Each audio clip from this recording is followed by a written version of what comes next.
Sinabi ng poong mahal, kasalanan ay talikdan, pagsuway ay pagsisihan, magkahari ng lubusan ang poong Diyos na may kapal.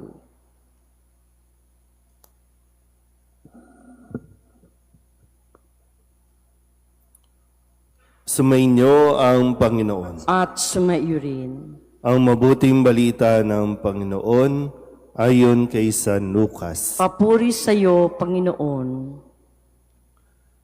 Noong panahong iyon, sinabi ni Jesus sa kanyang mga alagad, ang anak ng tao'y dapat magtiis ng maraming hirap. Itatakwil siya ng matatanda ng bayan, ng mga punong saserdote at ng mga iskriba. Ipapapatay nila siya, ngunit sa ikatlong araw ay muling mabubuhay. At sinabi niya sa lahat, kung ibig ninumang sumunod sa akin, limutin niya ang ukol sa kanyang sarili, pasanin araw-araw ang kanyang krus, at sumunod sa akin. Ang naghahangad magligtas ng kanyang buhay ay siyang mawawalan nito. Ngunit ang mag-alay ng kanyang buhay alang-alang sa akin ay siyang magkakamit noon. Ano nga ang mapapala ng tao? Makamtan man niya ang buong sanlibutan kung ang katumbas naman nito'y ang kanyang buhay. Ano nga ang mapapala niya kung siya'y mapapahamak? Ang mabuting balita ng Panginoon. Pinupuri ka namin, Panginoong Hesukristo. Isang magandang umaga po sa inyong lahat. Ngayon po ay Huwebes, kasunod ng Miyerkules ng Abo. Tayo po ay nasa panahon na tinatawag nating Kuwaresma. Kamusta po ang karanasan kahapon? May naranasan ba o wala lang?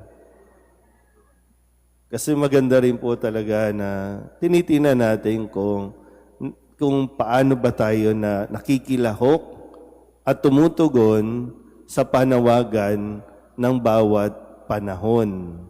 So, sa pagdiriwang natin ng pangliturhiya, panahon ng Kwaresma, at pinapaalala sa atin na matuto tayong magdisiplina sa ating mga sarili. Yung mga cravings natin, yung mga appetite natin, kailangan din natin tinitingnan kung sino ba ang may control. Ako ba ang may control sa appetite ko o yung appetite natin o katakawan natin ang kumukontrol sa akin. So, alin sa dalawa? Kaya sa panahong ito, maganda rin na hinahamon natin o tinatanggap natin yung challenge. Mahirap, totoo, magiging mahirap, pero tingnan mo din kung nag-e-effort ka din ba na at least subukan mo, nakayanin mo. For example, no, yung sinasabi nga, meron tayong fasting.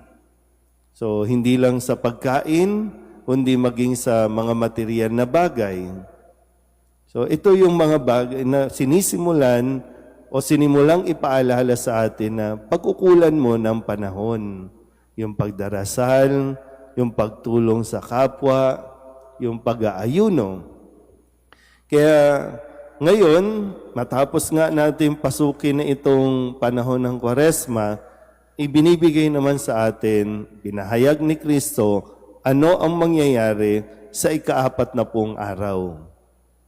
So, yung simula, pinakita sa atin at sinabi ni Kristo na ang tao'y dapat magtiis ng maraming hirap, itatakwil siya ng matatanda ng bayan, ng mga punong saserdote, mga iskriba, ipapapatay siya. Kaya nga ang Kwaresma ay paghahanda para sa pagdiriwang natin ng Misteryo Paschal. Yung yung gugunitain natin na napakahalagang araw. So, Yung simula, makikita mo na yung wakas o yung katapusan, handa ka bang magpatuloy? Kasi baka nagpalagay tayo ng abo, okay na, safe na ako, ligtas na ako, okay na, sitting pretty na lang. Hindi. Kaya nga sabi ni Kristo, sigurado ba kayong gusto nyo talagang sumunod sa akin? Kasi lilinawin ko, ang sino mang gustong sumunod sa akin, matutong limutin ang ukol sa kanyang sarili. Pasanin ang kanyang krus at sumunod sa kanya. Pag sinabing sumunod sa kanya, ano ba yung mga salita na ipinapagawa sa atin? Kung sa konteksto na ating pong pagdiriwang ng Kwaresma, pinapaalala sa atin, magbalik loob sa Diyos. Diba yung pagsisihan ang kasalanan at magbalik loob sa Diyos.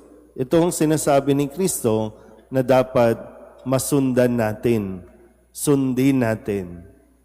Yung paglimot ukol sa sarili, kaya nga meron din tayong ino-observe na yung almsgiving o paglilimos na sa panahong ito ng Kwaresma, tingnan mo kung nakasentro ba lagi sa kung ano ang gusto mo at sa kung ano ang kailangan mo, yung nagiging takbo ng buhay mo. Kasi ngayon, inihiling na magbigay ka.